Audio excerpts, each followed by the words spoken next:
In this daily drop, I'm going to talk about a piece of kit that I've been using for over a decade, which I lovingly call the CameraBjörn. So let's go. All right, everybody, last episode with this shirt for this week. I'm going to be finishing up this B-roll shoot, and I need to get these episodes done, edited, uploaded, scheduled, and it's time to talk about this funky thing right here, which you can still find one or two of out there on the interwebs, but this is a piece of kit that I have used on and off for really over a decade. It's by a company that seems to still be around, though I don't think they're still making this particular camera backpack. The company's called Clik, C-L-I-K, Elite, and if you look them up, you'll find that they have various different camera bags and things like that.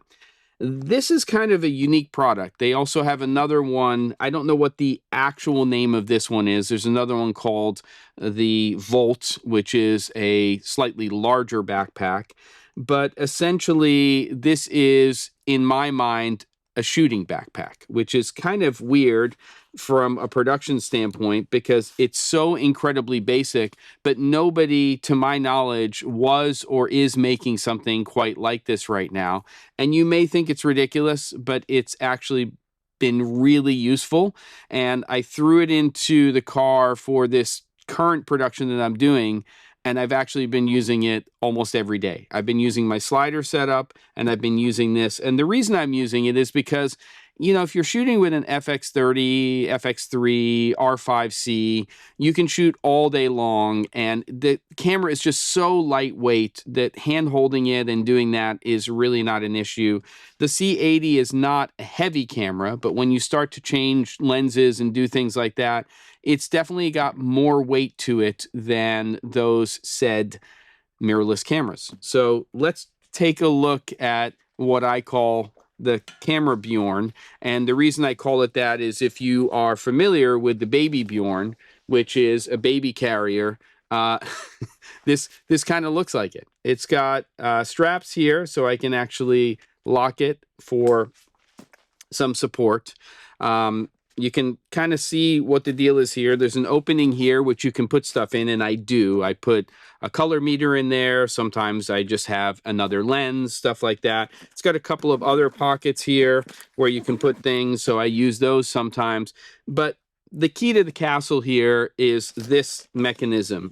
You've got this rod system, and then they have something called the Clik stand, which is just something that attaches to said rod mechanism, I guess, if you want to call it that. And it's got a 1/4-20 thread. So I've put a little quick release on here. You could put a little fluid head on there as well, but for me, it's just not the way I've used this product over the years. So let me just go ahead and set it up right now with the C80 so you can kind of see what this is. I'm going to lock that into place. This gets locked down. And essentially, what you can do is you can raise or lower it. And I'm not that tall. I'm 5'7". So if I need to shoot something where there's somebody taller in the frame and I want to get a different eye line, I can just raise this up. I can loosen this and get the shot that I want. And there you go.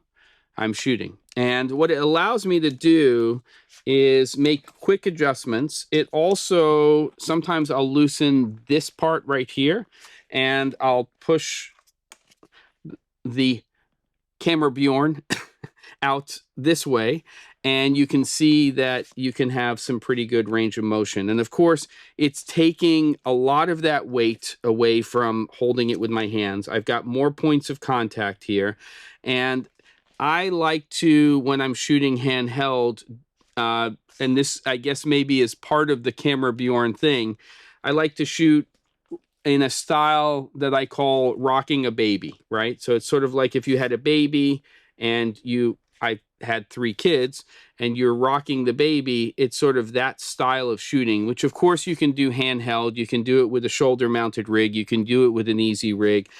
They're all going to give you a slightly different type of motion, but the fact that I can just adjust this so quickly I find it is extremely useful. And even if I need to get a lower shot, like go down on a knee, I can do that very easily with this. It doesn't weigh very much.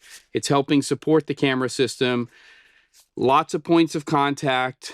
Can you get these anymore? Well, I just looked on eBay and I found one that was stupidly almost $200 used, and then another one that was in green that I think was $65.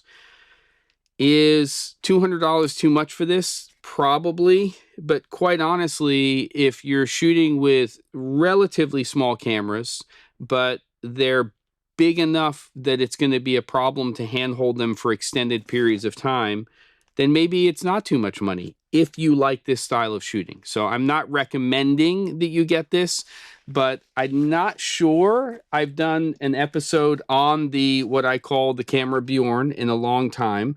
I probably did one a long time ago as part of my series Gearbox. But here it is. It's kind of a peek into a somewhat unique piece of kit. So, love to hear your thoughts on it. Don't forget to, and I'll see you on the next episode of The Daily Drop.